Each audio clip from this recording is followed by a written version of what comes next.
Alibaba shares jumped 3.4% on reports China will end its probe into the firm, and China's premier says he can see a rainbow in the U.S.-China relationship. You're watching The Daily Brief with Forbes. I'm Ramya Faraj.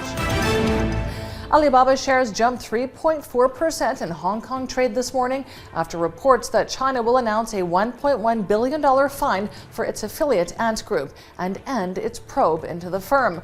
The fine would allow Ant to seek a financial holding company license, revive growth, and eventually resurrect plans for its IPO. Ant's IPO was stopped in 2020 after its head publicly criticized financial regulators. The government began a clampdown on the tech sector shortly after, accusing Alibaba of monopolistic behavior. Chinese Premier Li Qiang told U.S. Treasury Secretary Janet Yellen today that Beijing can see a rainbow after a period of strained ties. His comments came as the two sat down for talks aimed at stabilizing their country's relationship. Li said to Yellen yesterday, "The moment you arrived at our airport and left the plane, we saw a rainbow." He said, "I think it can apply to the U.S.-China relationship too. After experiencing a round of wind and rains, we surely can see a rainbow."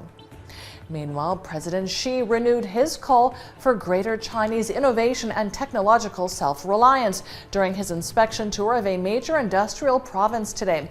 At the high-tech manufacturing zone, Xi said China should accelerate the upgrades of key technologies. His comments come as the U.S. intensifies curbs on Chinese access to advanced tech and considers new restrictions on sales of AI microchips to China. U.S.-China tensions over semiconductors began with the Trump administration's trade war and have intensified under President Biden's leadership. To Europe, where plane maker Airbus saw orders surge in June on record Indian demand. It jacked up the company's net order book position in the first 6 months of the year by 303% to 1,044 aircraft orders, while deliveries rose 6% in the same period. Airbus made 72 deliveries to 40 customers in June and received 902 orders the same month.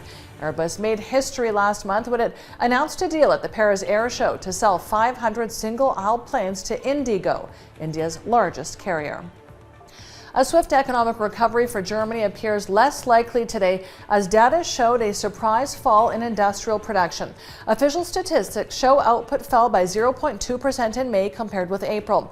Analysts point to a toxic combination of poor outlook, thin order books, and the need to build up inventories further, as well as structural factors like the war in Ukraine and the transition towards cleaner energy.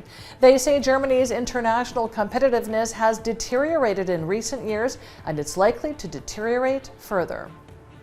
Let's take a look now at today's Forbes Real-Time Billionaires ranking. Tracks the daily ups and downs of the world's wealthiest people. Our biggest loser today is LVMH's Bernard Arnault. He's down $6 billion with net wealth of $221 billion. Our second biggest loser today is Elon Musk, down $3.9 billion with net wealth of $247.2 billion.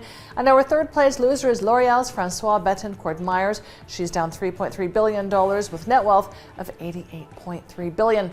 Check out our website and our social media for all of the latest Billionaires news. And the UN Food Agency's World Price Index fell in June to its lowest level in more than 2 years, pushed down by a drop in the cost of sugar, vegetable oils, cereals, and dairy products. The FAO's price index, which tracks the most globally traded food commodities, averaged 122.3 points in June against 124 points in May. The June score marks the lowest since April 2021. The index is now 23.4% below the all-time peak it reached in March 2022 when Russia invaded Ukraine. I'm Ramya Faraj. This is The Daily Brief. Thanks for watching. Have a great weekend.